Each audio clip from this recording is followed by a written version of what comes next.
करता है। भूल गए पढ़े सर, हुए एक हैं? बार बता दीजिए ना। क्या चीज भूल गए? एक बार रीडिंग मारोगे, पढ़ा नहीं है खुद से? क्लीनिंग एक्शन ऑफ सोप अब दोबारा बताना पड़ेगा। टेंथ वाला चीज याद नहीं है बिल्कुल भी? हम्म। बिल्कुल भी याद नहीं है? नहीं सर, थोड़ा मोड़ा याद है सर। तो उसमें देखो, सोप वाले में क्या होता है, एक हाइड्रोफोबिक पार्ट होता है, एक हाइड्रोफिलिक पार्ट होता है। वो तो लास्ट क्लास में डिस्कस किए थे, है ना? तो जैसे मान लो ये डर्ट पार्टिकल है, ऐसे है। ये डर्ट पार्टिकल है, इसको मैग्नीफाइड करके ऐसे दिखा रहा है। तो ये क्या होता है, सोप के मॉलिक्यूल्स जो हैं, और इसके चारों बगल पानी ऐसे है। ठीक है, ये डर्ट पार्टिकल है। तो ये कुछ इस तरह से हम लोग डिनोट कर रहे हैं। ये है हाइड्रोफोबिक हेड बताए थे लास्ट क्लास में, और ये हाइड्रोफिलिक टेल होता है। सॉरी, हाइड्रोफोबिक टेल है और हाइड्रोफिलिक हेड है। क्योंकि हेड पे क्या होता है, ये चार्ज पार्टिकल होता है ना, माइनस साइन है ना? ये बताए थे, जैसे stearate ion, sodium stearate C17H35, और C double bond O minus और Na+। यही है ना सोप वाला? तो इसका अगर ये वाला सिर्फ हम लोग कंसिडर करें, ठीक है, तो ये एनायनिक पार्ट में देखोगे, ये वाला जो है, ये वाटर की तरफ अट्रैक्ट होगा या वाटर से दूर भागेगा? आयनिक पार्ट जो है वो वाटर में अट्रैक्ट होगा। तो इसको क्या बोलते हैं हम लोग, हाइड्रोफिलिक या हाइड्रोफोबिक, बताओ तो। फिलिक। तो ये हो गया हाइड्रोफिलिक, ये हेड बनता है। आगे जो हेड बन रहा है वो हाइड्रोफिलिक। और ये जो टेल बनेगा ना, ये नॉन पोलर वाला होता है। तो ये हाइड्रोफोबिक होता है, मतलब पानी से क्या भागेगा, ये पानी से दूर जाएगा। ठीक है, ये हाइड्रोफोबिक इसको बोलते हैं। तो ये एक्चुअली क्या है, डर्ट है। इसको चारों बगल से ये क्या होता है कि ये हेड जो है, ये ऐसे, मतलब ये पानी की तरफ अट्रैक्ट होगा, ठीक है, और जो टेल है वो पानी से दूर भागेगा। तो ये ऐसे ड्रॉ कर रहे हैं। ये हेड जो है ऐसा निकला हुआ होगा, पानी, इसके चारों बगल वाटर मॉलिक्यूल है, तो ये पानी से अट्रैक्टेड होगा, और टेल जो है इसका वाटर से अवे पॉइंट करेगा। तो ये डर्ट को इस तरह से ये सराउंड कर लेगा पूरा। ठीक है, डर्ट पार्टिकल को इस तरह ये सराउंड कर देगा। और इसी को हम लोग बोलते हैं, ये जो फॉर्मेशन ऐसे हो रहा है ना, माइसल फॉर्मेशन बोलते हैं। ठीक है, तो ये डर्ट पार्टिकल को ऐसे चारों बगल से ये सराउंड कर लिया, उसके चारों बगल पानी है, मतलब हेड जो है पानी की तरफ अट्रैक्टेड है और टेल पानी से दूर भागा हुआ है। ठीक है, तब इसी तरह ये क्या करेगा, ये अट्रैक्ट होगा, तो ये इससे डर्ट पार्टिकल चारों बगल से वो घिरा हुआ रहेगा, इससे माइसल एक बन जाएगा। तो डर्ट पार्टिकल को धीरे धीरे उससे क्या करेगा, जो क्लोथ में स्टिक किया हुआ है उससे वो रिमूव करेगा। ठीक है, इसमें चिपक जाएगा, पूरा माइसल का फॉर्मेशन होगा, और उसके बाद वो उससे पुल आउट कर लेता है। क्लोथ से क्या होगा, वो पुल आउट होगा। तो जैसे ही उसको पानी से वॉश करोगे तो वो पूरा क्या हो जाएगा, वो कपड़े से निकल जाता है। ठीक है, तो इसमें ये चीज़ इम्पोर्टेंट तुमको ये पता होना चाहिए कि ये जो हेड होता है, जो आयनिक हेड है, उसको हाइड्रोफिलिक पार्ट बोलते हैं, वो पानी की तरफ अट्रैक्ट होगा। और जो जो इसका टेल होता है वो हाइड्रोफोबिक होता है, क्योंकि वो पानी से दूर भागेगा, पानी उसको रिपेल करेगा। ठीक है, तो ये चीज़ है। एक बार इसको रीडिंग मार लेना बस। ठीक है, वो दिया हुआ है तुम लोग के एनसीईआरटी में भी दिया हुआ है, और तुम लोग पहले टेंथ में भी पढ़े होगे, तो एक बार रीडिंग मारोगे समझ में आ जाएगा ये सारा प्रोसेस। ठीक है, इसको क्लीनिंग एक्शन ऑफ सोप भी बोलते हैं हम लोग। तो माइसेल फॉर्मेशन के थ्रू ही सोप भी क्लीन करता है, या डिटर्जेंट जो है वो डर्ट को क्लीन करता है। ठीक है, एक बार रीडिंग मार लेना लेकिन एनसीईआरटी से। एनसीईआरटी से पढ़ रहे हो तुम लोग को जो बोले हैं चैप्टर पढ़ने, एनसीईआरटी से लाइन बाय लाइन कर रहे हो? 5 पेज पढ़े थे, बाकी नहीं किए हैं। तो लाइन बाय लाइन रीडिंग मारना ये चैप्टर का बहुत ही इंपॉर्टेंट है। ठीक है, डायरेक्ट क्वेश्चन आ जाएगा, इसलिए बोल रहे हैं एनसीईआरटी से एक बार रीडिंग मारना, थोरो रीडिंग मारना है, लाइन बाय लाइन, ऐसा कुछ स्किप नहीं करना है। ठीक है, यहाँ पे एक बात किए थे हम लोग, क्रिटिकल माइसेल कंसेंट्रेशन, सीएमसी का। इसको क्रिटिकल माइसेल कंसेंट्रेशन है, मतलब ये क्या होता है, क्रिटिकल डिफाइन भी किए थे लास्ट क्लास में, कि कंसेंट्रेशन एबव विच एक मिनिमम कंसेंट्रेशन होता है, उस कंसेंट्रेशन के ऊपर ही माइसेल का फॉर्मेशन होगा, उससे नीचे माइसेल फॉर्म नहीं होगा। और एक क्राफ्ट टेम्परेचर भी बताए थे कि दो फैक्टर आ जाता है, एक टेम्परेचर हो जाता है, दूसरा कंसेंट्रेशन। तो क्राफ्ट टेम्परेचर क्या हुआ कि उस टेम्परेचर के एवब माइसेल का फॉर्मेशन होगा, तो उस टेम्परेचर को हम लोग कौन सा टेम्परेचर बोलते हैं? Crafts temperature. तो ये सीएमसी क्रिटिकल माइसेल कंसंट्रेशन जो है ये डिपेंड करता है, इसका वैल्यू जो होता है ये उसके value of CMC depends on the nature of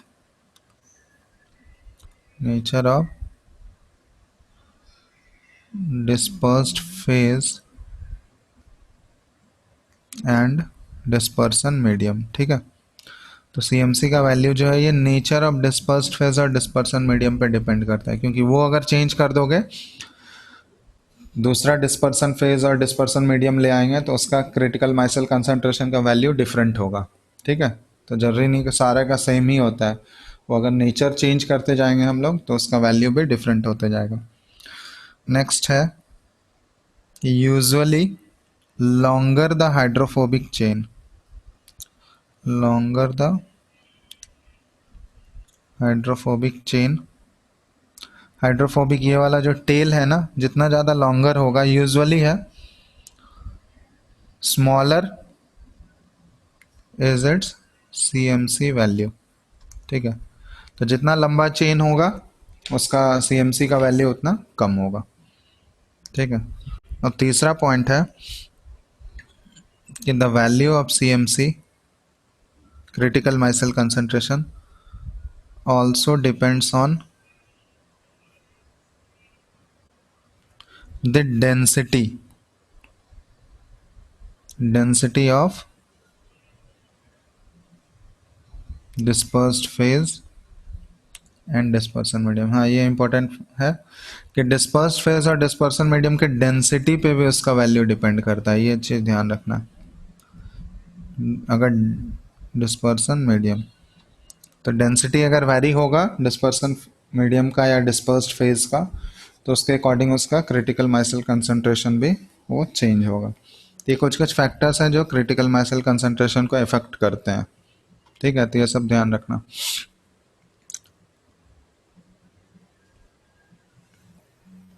ठीक है, अब एग्जाम्पल कुछ कुछ लिख लेते हैं, माइसेल का एग्जाम्पल।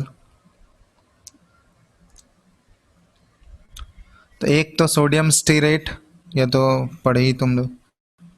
एग्जाम्पल ये C17H35 और COO माइनस और Na+। ये कौन सा कंपाउंड है, क्या बोलते हैं इसको?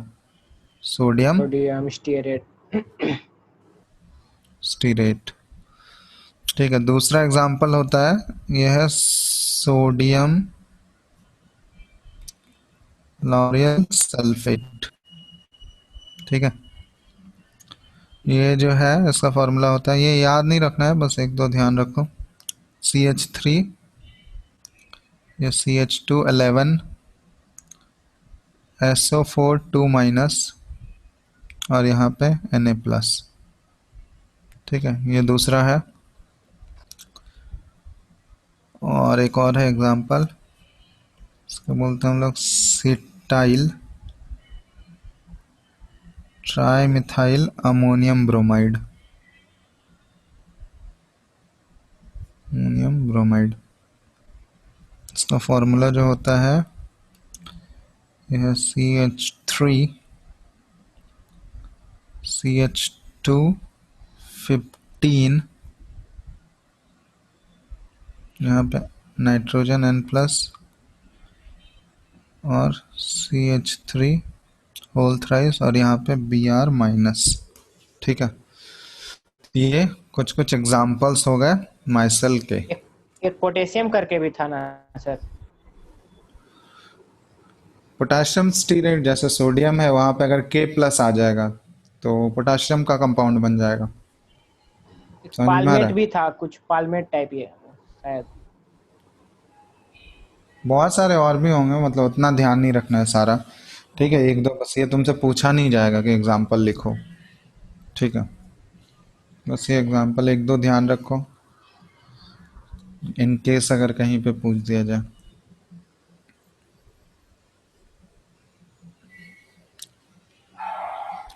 ठीक है, तो ये माइसेल्स के एग्जाम्पल होगा। ऐसा इंपॉर्टेंट है नेक्स्ट कि प्रिपरेशन ऑफ कॉलाइड, कॉलाइड का ही हम लोग पढ़ रहे थे, तो कैसे कॉलॉइड को प्रिपेयर किया जाता है, इसके बहुत सारे तरीके होते हैं, तो ये इम्पोर्टेंट है कि कैसे कॉलॉइड को प्रिपेयर किया जाता है। तो कॉलॉइड को प्रिपेयर करने के लिए कुछ कुछ केमिकल मेथड्स हम लोग देख रहे हैं कि केमिकली कैसे कॉलॉइड का प्रिपरेशन होगा। तो केमिकल मेथड्स में है सबसे पहला मेथड जो केमिकल मेथड है, इसमें टोटल 4 तरीके से हम लोग देखते हैं। ठीक है, ये तुम लोग के एनसीईआरटी में भी दिया हुआ है, हाइड्रोलिसिस। ठीक है, तो सबका एक एक एग्जाम्पल बस ध्यान रखना है, ये एनसीईआरटी में भी दिया हुआ है, देखोगे तो ये मिल जाएगा। FeCl3 plus H2O। तो हाइड्रोलिसिस जब FeCl3 का करेंगे तो ये बनेगा FeOH होल थ्राइस और प्लस HCl, और FeOH होल थ्राइस जो एक कोलोइडल सॉल्यूशन है। ठीक है, तो हाइड्रोलिसिस करके ये कोलोइडल सॉल्यूशन बनाया जा सकता है। तो पहला तो हो गया हाइड्रोलिसिस। दूसरा रिडक्शन रिएक्शन से भी कोलोइड का फॉर्मेशन होता है, जैसे AuCl3 गोल्ड का क्लोराइड लिया गया और SnCl2 का, यहाँ पे प्रोडक्ट बनता है SnCl4 और प्लस Au। यहाँ पे देखो गोल्ड का रिडक्शन हो गया, यहाँ पे गोल्ड जो है कोलोइड बन रहा है। ठीक है, गोल्ड का रिडक्शन हो गया तो रिडक्शन से यहाँ पे कोलोइड का फॉर्मेशन हो रहा है। तो सर क्या वो लिक्विड स्टेट में चल जाएगा क्या? लिक्विड स्टेट में नहीं रहेगा, गोल्ड सॉलिड सोल भी तो होता है ना, सॉलिड फॉर्म में भी तो कोलोइड होता है, जरूरी थोड़ी है लिक्विड होना। अलग अलग फेस का तो हम लोग देखे ही है ना कोलोइड्स के टाइप्स में। तो दूसरा हो गया ऑक्सीड रिडक्शन हो गया। तीसरा ऑक्सीडेशन से भी कोलोइड का फॉर्मेशन होता है। ऑक्सीडेशन में देखोगे एक एग्जांपल है SO2 प्लस H2S। ठीक है, तो यहाँ पे सल्फर का कोलोइड बनता है। ठीक है, इसमें देखोगे H2O प्लस सल्फर फॉर्म होगा, तो ये सल्फर जो है ये कोलोइडल सॉल्यूशन बनाएगा यहाँ पे।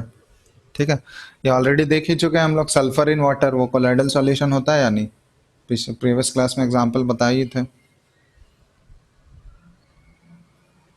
ऑप्शन 4 जो है ये है डबल डिकम्पोजिशन। तो डबल डिकम्पोजिशन से भी कोलोइडल सॉल्यूशन प्रिपेयर होते हैं। ये सारे केमिकल मेथड है, केमिकल प्रोसेस से प्रिपेयर हो रहा है।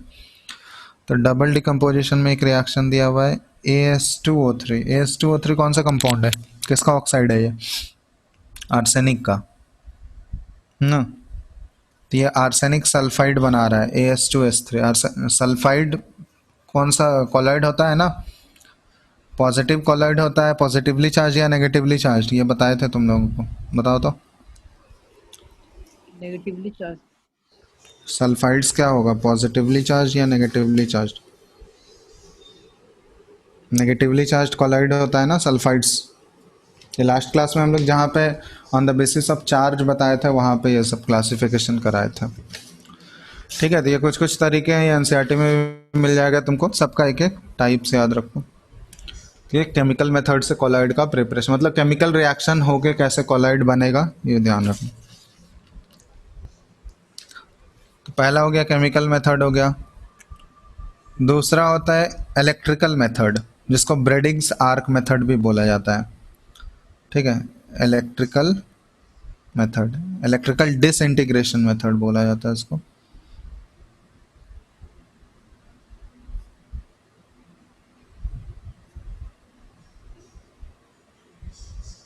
ब्रेडिग्स आर्क मेथड। इसमें देखो एक्चुअली क्या होता है ना कि जैसे इलेक्ट्रोलिसिस होता है ना, ये मेथड जनरली प्रिफर किया जाता है जो लेस रिएक्टिव मेटल्स है ना, मेटल का कोलॉइड बनाने में प्रिफर किया जाता है। और जनरली जो है वो लेस रिएक्टिव जो मेटल्स होते हैं, जो हो गया जैसे गोल्ड हो गया, सिल्वर हो गया, ठीक है, वो सारे जो उसके कोलॉइड्स अगर बनाने हैं हमको लेस रिएक्टिव मेटल के, तो उसके लिए ये मेथड तुमको प्रिपेयर यूज़ किया जाता है। ब्रेडिग्स आर्क मेथड बोलते हैं इसको। तो यहाँ पे लिख लेना generally used for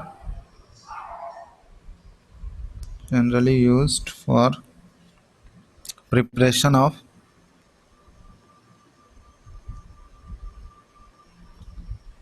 less reactive metals। ठीक है, जैसे गोल्ड हो गया, सिल्वर हो गया, तो ये सब के लिए यूज़ किया जाता है। तो इस मेथड में देखो, जैसे इलेक्ट्रोलिसिस होता है ना, डायग्राम हम ड्रॉ नहीं कर रहे हैं, डायग्राम तुम लोग एनसीईआरटी में देखना। तो जैसे या ड्रॉ कर ही देते हैं, देखो इस टाइप का है क्या एनसीईआरटी सबके पास? Hmm. Yes sir. No sir. चलो ठीक है, सिंपल है इसका डायग्राम, चलो याद है, तो ऐसा नहीं है, ये इस टाइप का है। डबल लेयर यहाँ पे ऐसे लिया जाता है, ठीक है, और इसमें आइस लिया गया है, ये पूरा आइस से भरा हुआ है, ठीक है, आइस बात, ठीक है। ये इसको यहाँ पे ऐसे कर लूँ, ठीक है। और यहाँ पे दो, इसके अंदर ये है डिस्पर्सन मीडियम, ठीक है, ये वाला पोर्शन जो है ये है डिस्पर्सन मीडियम, ठीक है। और उसमें इलेक्ट्रोड्स लिए जाते हैं, मेटल के इलेक्ट्रोड्स, मतलब जिस मेटल का हमको वो सोल ऑब्टेन करना है ना, तो उसका इलेक्ट्रोड्स यहाँ पे ले लोगे, ठीक है। और इसको कनेक्ट कर देंगे हम लोग, इलेक्ट्रिकल डिसइंटीग्रेशन कर रहे हैं, तो इसको यहाँ पे करंट से कनेक्ट कर दोगे, इलेक्ट्रिसिटी से कनेक्ट कर दोगे, तो यहाँ पे एक्चुअली आइस बात लिया जाता है। तो बहुत ज़्यादा हाई वोल्टेज यहाँ पे इसको हाई वोल्टेज से पास किया जाता है, मतलब बहुत हाई वोल्टेज करंट से इसको कनेक्ट कर दिया जाता है। तो इसमें क्या होता है इन दिस मेथड में, इसमें दो चीज़ होता है, ठीक है, डिस्पर्सन भी होता है और कंडेंसेशन भी होता है, समझ रहे हो? डिस्पर्सन और कंडेंसेशन का मतलब, डिस्पर्सन मतलब क्या होता है, बोलो तो, what do you mean by disperse? Light में जो होता है वही ना। मतलब ब्रेकडाउन बोल सकते हैं, छोटे छोटे पार्ट में टूटता है और बिखर जाता है। हाँ हाँ, तो मतलब दूर जाता है, जैसे ब्रेक डाउन हो सकता है, ठीक है, तो वो चीज़ होता है। तो this method involves dispersion as well as condensation. कैसे हो रहा है कंडेंसेशन और डिस्पर्सन दोनों चीज़? तो देखो, बहुत ही हाई वोल्टेज करंट से अगर उसको कनेक्ट कर दोगे तो वो इतना ज़्यादा हाई होता है कि वो उसको मेल्ट कर देता है। जो दो वायर लगाया गया ना इलेक्ट्रोड से जो कनेक्ट किए हम लोग, तो हाई करंट अगर पास करोगे तो वो उतना हाई करंट पे क्या हो जाता है, वो मेटल मेल्ट हो जाता है। मेल्ट होने के बाद अब ये आइस बाथ, चारों बगल से क्या लगाया गया है, आइस बाथ लगाया गया है। आइस बाथ के कांटेक्ट में अगर वो आएगा तो क्या होगा, जो मॉल्टन वाला मेटल होगा वो धीरे धीरे क्या होने लगेगा, कंडेंस होगा।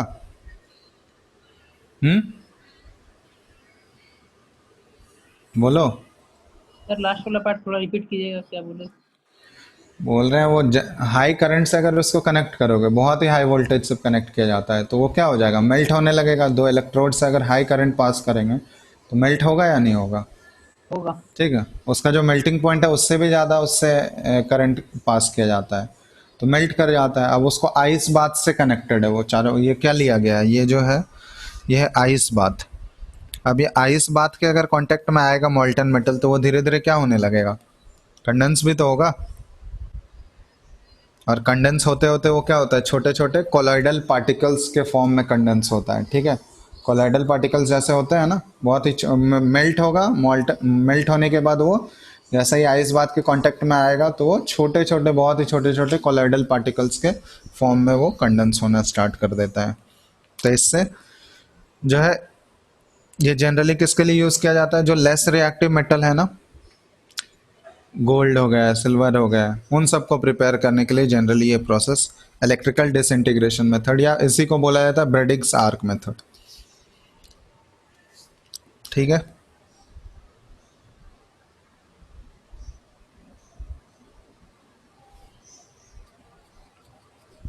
तो ये हो गया दूसरा तरीका, ठीक है। ये ध्यान रखना किसके लिए यूज़ किया जाता है, कौन सा मेथड, ये इंपॉर्टेंट है।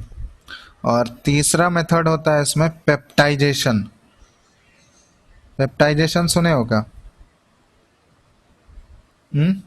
बायो में सुने होगे। पेप्टाइड बॉन्ड कुछ होता है। तो यहाँ पे एक्चुअली क्या होता है कि the process of converting A precipitate, मतलब देखो कोई भी प्रेसिपिटेट अगर है तो प्रेसिपिटेट को कैसे कॉलॉइड में बदलना है, तो प्रेसिपिटेट का कन्वर्जन कॉलॉइड में जो होता है उस पूरे प्रोसेस को हम लोग बोलते हैं peptization. The process of converting A precipitate into A colloid is called peptization. ठीक है, इसी प्रोसेस को बोला जाता है पेप्टाइजेशन। ठीक है, अब देखो जैसे आप प्रेसिपिटेट को अगर बदलना है कॉलॉइड में तो इस प्रोसेस को हम लोग बोलते हैं पेप्टाइजेशन, और पेप्टाइजेशन के लिए एक पेप्टाइजिंग एजेंट का ज़रूरत पड़ता है। और वो पेप्टाइजिंग एजेंट का रोल कौन प्ले करता है? इलेक्ट्रोलाइट्स। इसमें बहुत सारा इलेक्ट्रोलाइट हम लोग कुछ अमाउंट में, स्मॉल अमाउंट में इलेक्ट्रोलाइट ऐड करते हैं जो कि पेप्टाइजिंग एजेंट की तरह बिहेव करता है। ठीक है, जो इलेक्ट्रोलाइट हम लोग यूज़ करेंगे इसमें small amount of electrolyte use किया जाता है, स्मॉल अमाउंट इलेक्ट्रोलाइट, ठीक है, इज यूज्ड। और इसे स्मॉल अमाउंट ऑफ इलेक्ट्रोलाइट जो यूज़ करेंगे हम लोग उसको क्या बोलेंगे हम लोग? पेप्टाइजिंग एजेंट, जो कि हेल्प करता है प्रेसिपिटेट को कॉलॉइड में कन्वर्ट होने के लिए। ठीक है, तो एक्चुअली इसमें क्या होता है पेप्टाइजेशन में, ध्यान देना कि प्रेसिपिटेट जो होता है ना वो एड्जॉर्ब करता है, जो इलेक्ट्रोलाइट यूज़ करोगे उसके आयंस को अपने सरफेस के ऊपर एड्जॉर्ब करता है। ठीक है, और जैसे ही एड्जॉर्ब हो जाएगा तो उस केस में क्या होता है कि this causes the development of positive और negative charge on the precipitate. जैसे मान लो कोई प्रेसिपिटेट है, उसमें स्मॉल अमाउंट ऑफ इलेक्ट्रोलाइट अगर ऐड किए तो इलेक्ट्रोलाइट में तो दोनों आयंस होता है, एक पॉजिटिव भी होगा और नेगेटिव भी होगा। तो क्या करेगा, किसी एक आयन को अपनी तरफ खींच लेगा। तो किसी एक आयन को अगर अपनी तरफ अट्रैक्ट कर लेगा, अपने सरफेस पर एड्जॉर्ब करा लेगा वो, तो दूसरा आयन तो उससे दूर हो जाएगा ना। तो दूसरा आयन अगर दूर हो गया तो इसका मतलब क्या हुआ कि वहाँ पे एक पॉजिटिव और नेगेटिव चार्ज के बीच में एक सेपरेशन होता है। ठीक है, which ultimately break up the smaller particles of the size of colloid. ठीक है, और जैसे ही वो ब्रेक डाउन हो जाएगा, जैसे मान लो एक एग्जांपल ले रहे हैं हम लोग, ठीक है, जैसे ये है FeOH होल थ्राइस, ये एक प्रेसिपिटेट होता है। ठीक है, FeOH होल थ्राइस ये पानी में सॉल्युबल नहीं है, प्रेसिपिटेट है। यहाँ पे अगर हम लोग FeCl3 यूज़ कर लिए तो FeCl3 देखो एक इलेक्ट्रोलाइट है, ये एक पेप्टाइजिंग एजेंट का रोल प्ले कर रहा है। तो ये क्या करेगा, FeOH होल थ्राइस जो है ये अपने सरफेस पे Fe3+ को एड्जॉर्ब करा लेगा। ठीक है, और ये Cl- जो है ये 3Cl- इससे अलग हो गया। तो यहाँ एक डबल लेयर का फॉर्मेशन होता है, ये इसको हम लोग बोलते हैं, इन दोनों के बीच में एक सर्टन गैप आ जाएगा। ठीक है, एक लेयर का फॉर्मेशन होता है, दोनों के बीच में एक पोटेंस, क्योंकि ये आ गया, अब ये अगर इसको पॉजिटिवली चार्ज वाले को एब्जॉर्ब करा लिया तो ये बन गया पॉजिटिव, पूरा चार्ज इसके ऊपर ओवरऑल चार्ज पॉजिटिव हो गया, और ये ओवरऑल नेगेटिव हो गया। तो यहाँ पे एक डबल लेयर का फॉर्मेशन होता है, और इन दोनों लेयर के बीच में एक पोटेंशियल डिफरेंस डेवलप होता है।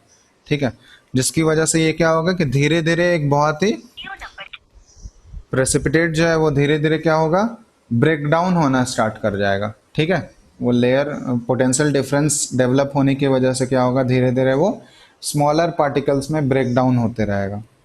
तो स्मॉलर पार्टिकल्स में प्रेसिपिटेट से वो छोटे छोटे पार्टिकल्स में, कॉलॉइड का रेंज जो होता है उतने रेंज के पार्टिकल्स में वो डिसइंटीग्रेट होना स्टार्ट हो जाएगा।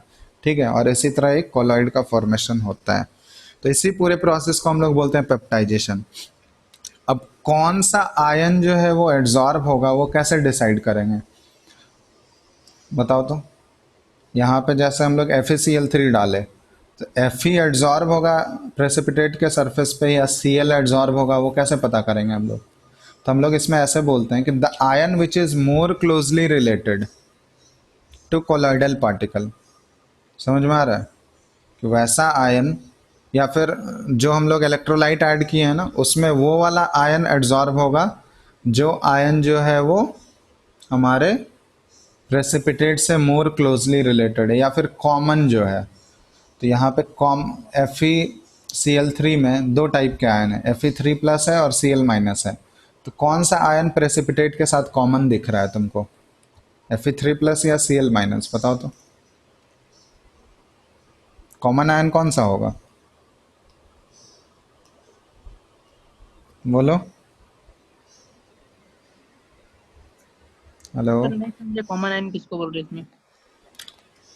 कॉमन आयन मतलब प्रेसिपिटेट्स के साथ कॉमन कौन हो रहा है, दो टाइप इलेक्ट्रोलाइट अगर ऐड किए हम लोग तो Fe3 प्लस और Cl माइनस है उसमें, तो प्रेसिपिटेट से ज़्यादा रिलेटेड कौन सा है, Fe3 प्लस है या Cl माइनस है। Fe3+ है।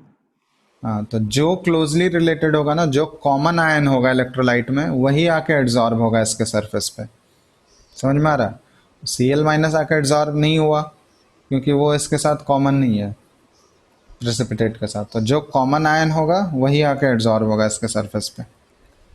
ठीक है। तो ये वाला जो लेयर होता है ना, यहाँ पे बोले 2 लेयर का फॉर्मेशन होता है, तो इस लेयर को हम लोग बोलते हैं फिक्स्ड लेयर। और ये जो दूसरा आयन बच जाएगा, ये लेयर बनता है, ये होता है डिफ्यूज्ड लेयर। ठीक है।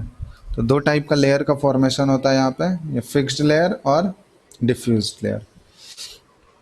और ये जो यहाँ पे कोलॉइड बनेगा इसका, ठीक है, ये डिसइंटीग्रेट होगा, प्रेसिपिटेट डिसइंटीग्रेट होने लगेगा छोटे छोटे कोलॉइडल पार्टिकल में। तो अब ये कोलॉइड जो बना, ये न्यूट्रल कोलॉइड होगा क्या, न्यूट्रल सोल होगा ये या चार्ज सोल होगा, बताओ तो। इस पे ओवरऑल तो चार्ज रहेगा ही ना, कौन सा चार्ज होगा। पॉजिटिव। तो इसको हम लोग क्या बोलते हैं, पॉजिटिव सोल। तो यहाँ इससे जो सोल बनेगा या सोल का फॉर्मेशन होगा वो चार्ज सोल का फॉर्मेशन होगा। ठीक है। Fe3+ के कारण हुआ ऐसा। हाँ, तो वैसा इलेक्ट्रोलाइट हम लोग ऐड करेंगे जो कि एक कॉमन आयन शेयर करता हो किसके साथ, प्रेसिपिटेट के साथ। इसके तो साथ। हम लोग ऐसे, हाँ, तो ऐसे लिख देते हैं कि the ion which is more closely related to the colloidal particle is preferentially adsorbed by it।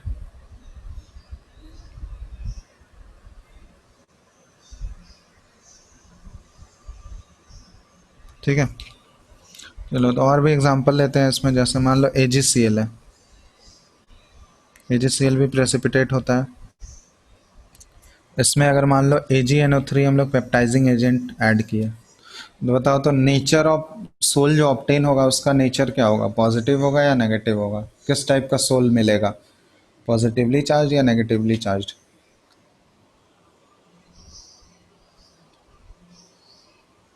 Sir इसमें किसको कंसिडर करें, इसमें Ag+ को कंसिडर करें या फिर Cl- को?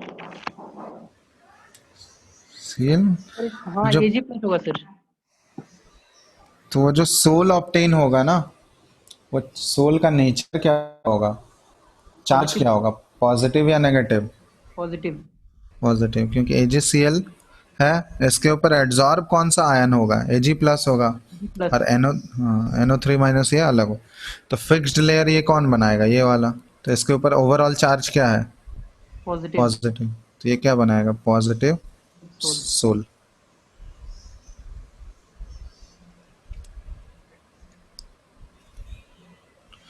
इसमें बताना तुम लोग, AgCl प्रेसिपिटेट लिए हैं, अगर इसमें मान लो NaCl यूज़ कर दिया हम लोग, पेप्टाइजिंग एजेंट NaCl, तो आप बताओ तो पॉजिटिव सोल होगा या नेगेटिव सोल ऑब्टेन होगा।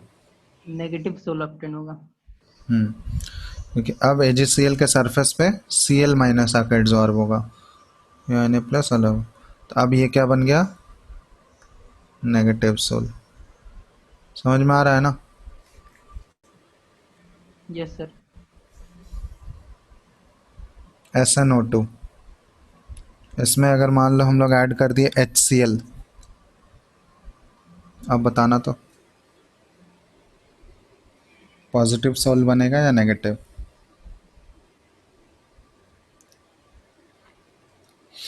इसमें भी बता, नेगेटिव। क्यों। सर इसमें मोर क्लोजली रिलेटेड तो क्लोरीन है। कैसे। सर इसमें Sn को कंसिडर करना है फिर O2 को, जो क्लोजली रिलेटेड होगा। तो किसी को भी कंसिडर करोगे तो कोई भी कॉमन आयन थोड़ी मिल रहा है इसमें तुमको, कॉमन मिल आयन रहा है तो क्या? नहीं। हाँ, तो यहाँ पे एक्चुअली क्या होता है कि इन दो SnO2 और HCl ये आपस में रिएक्ट करते हैं, ठीक है। और इन दोनों में रिएक्शन जब होता है तो फॉर्मेशन होता है SnCl4 प्लस H2O, ठीक है। अब अगर SnCl4 बन गया तो अब कॉमन आयन मिल जाएगा। अब मिल जाएगा। क्या कॉमन आयन मिलेगा? SN SN Sn 2 plus SN SN4 plus ना। 4 प्लस, हाँ 4 प्लस। तो अब ये क्या हो गया, SnO2 के ऊपर कौन आके एड्जॉर्ब हो जाएगा? SN4 plus. फोर तो प्लस एक क्या सोल हुआ, पॉजिटिव या नेगेटिव? Positive soul. तो ये हो गया पॉजिटिव सोल, ठीक है। तो ये ध्यान रखना।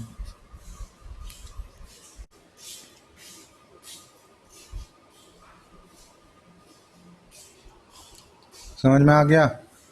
जैसे क्वेश्चन दे रहे हैं, ये क्वेश्चन आया हुआ है, predict the charge on sol when Na2S is added to CDS। बताओ तो।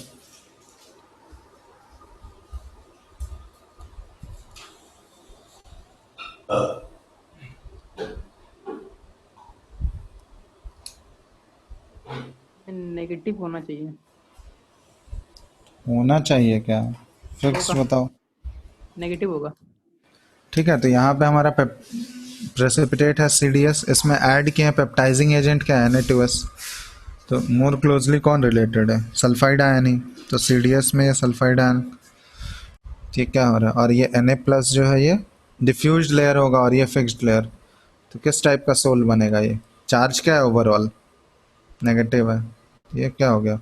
नेगेटिव सोल, ठीक है। तो ये ध्यान रखना।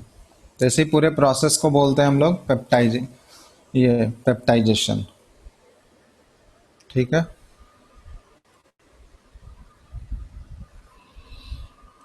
कोई डाउट है इसमें किसी को? हेलो? No sir. चलो,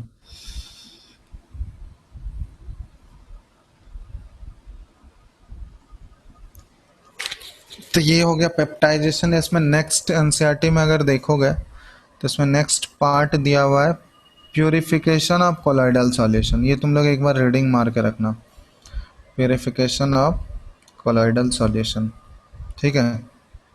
एक बार रीड करके रखना, इसको हम नेक्स्ट क्लास में डिस्कस करेंगे, ठीक है। प्यूरिफिकेशन ऑफ कोलॉइडल सॉल्यूशन में इसमें 3 प्रोसेस होता है। एक डायलिसिस होता है, इसके बारे में एक पढ़ के रखना बस।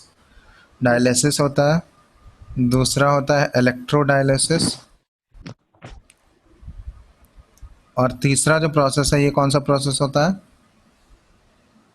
अल्ट्रा फिल्ट्रेशन, ठीक है, अल्ट्रा फिल्ट्रेशन। तो ये 3 प्रोसेस होते हैं कोलॉइडल पार्टिकल को प्यूरिफाई करने के लिए, कोलॉइडल सॉल्यूशन को प्यूरिफाई करने के लिए, डायलिसिस, इलेक्ट्रोडायलिसिस और अल्ट्रा। तो ये एनसीईआरटी से एक बार रीड करके रखना, ठीक है। इसको हम नेक्स्ट क्लास में आगे डिस्कस करेंगे, ठीक ठीक है। तो आज इतना ही रहने देते हैं, ठीक है। Yes sir. ओके एक सर। बार एनसीईआरटी से थोरो रीडिंग मारना। रीडिंग ये सब चैप्टर का बहुत ही इंपॉर्टेंट है, बिना रीड किए ये सब काम नहीं चलेगा। क्योंकि जैसे अभी क्वेश्चन पूछे वो डायरेक्ट आया हुआ क्वेश्चन है, ठीक है। तो बिना एनसीईआरटी रीड किए थोरो लाइन बाय लाइन नहीं बना पाओगे, ठीक है। तो एक बार इसलिए अच्छे से बोल रहे हैं, उसको रीड करके रखना। रीड करने से एनसीईआरटी रीडिंग मारोगे तो बुकलेट का क्वेश्चन, बुकलेट मिला है ना इसका तुम लोगों को? मिल गया है सर। यस सर, मिल गया। हाँ, तो बुकलेट के क्वेश्चन से अटेम्प्ट करना, देखना आसानी से सॉल्व हो जाएगा। जैसे बायो वाला चैप्टर्स होता है ना, वैसे ही बायो से ही रिलेटेड है ये सारे। थ्योरेटिकल है बिल्कुल कंप्लीट, इसमें कुछ लॉजिकल वैसा कुछ है नहीं। एक बार रीड करोगे आसानी से समझ में आ जाएगा, ओके सर। ठीक है। चलो फिर नेक्स्ट क्लास में करते हैं इसको। Thank you sir. ये PDF भेजना है क्या? हाँ सर, भेज दीजिए सर। ठीक है, चलो चलो एंड कर रहे हैं, ठीक है। Okay sir, thank you sir. ठीक है, थैंक यू।